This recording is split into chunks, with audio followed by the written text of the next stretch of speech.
భూమి ఆకాష్ని గగన్ లాగా నటించమని ఒప్పించి హాస్పిటల్కి తీసుకుని వచ్చి ఉంటుంది. ఇంకా శారద అడ్మిట్ అయిన ఆ రూమ్లోకి వెళ్ళి చూసేసరికి అక్కడ శారద ఉండదు బెడ్ పైన. ఇంకా వీళ్ళు మళ్ళీ నాటకాలు ఆడుతున్నారా అన్నట్టుగా ఆకాష్ ఆ బెడ్ పైన పడుకొని చూస్తూ ఉంటే అత్తయ్య అత్తయ్య అని భూమి చాలా టెన్షన్ పడుతూ ఉంటుంది. ఇంకా అలా రూమ్లో నుండి మళ్ళీ బయటికి వచ్చి రిసెప్షన్లో అడగడానికి వస్తూ ఉంటే ఆ భూమి వెనకాలే ఆకాష్ కూడా వచ్చి రిసెప్షన్లో కనుక్కుంటూ ఉంటారు.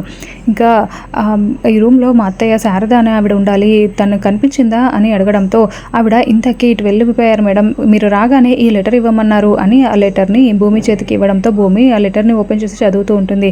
గగన్ లేని ఈ జీవితాన్ని నేను మోయలేనమ్మా అని, నేను చనిపోతాను అన్నట్టుగా అందులో రాసి ఉండడం చదివిన భూమి చాలా కంగారు పడుతూ ఇంకా ఆకాష్ని తీసుకొని పరుగులు పెడుతూ బయటికి వస్తూ ఉంటుంది. ఇంకా అలా శారద ఒక కొండ మీద నుండి కొండ ఎక్కి దూకడానికి రెడీ అవుతూ ఉంటుంది. అప్పుడే భూమి శారదను చూసి అత్తయ్య అత్తయ్య అని పిలుస్తున్నా కూడా శారద ఆగకుండా దూకడానికి ఇంకా ముందుకు వంగి దూకబోతూ ఉంటే అమ్మా అని గగన్ అరుస్తూ ఉంటాడు. ఇంకా గగన్ వాయిస్ వినగానే శారద ఒక్కసారిగా నాన్న గగన్ అని వెనక్కి పరుగులు పెట్టి వస్తూ ఉంటుంది. ఇంకా అలా ఆకాష్ కూడా పరుగులు పెట్టి వచ్చి శారదని హక్ చేసుకొని ప్రేమగా చూస్తూ ఉంటాడు.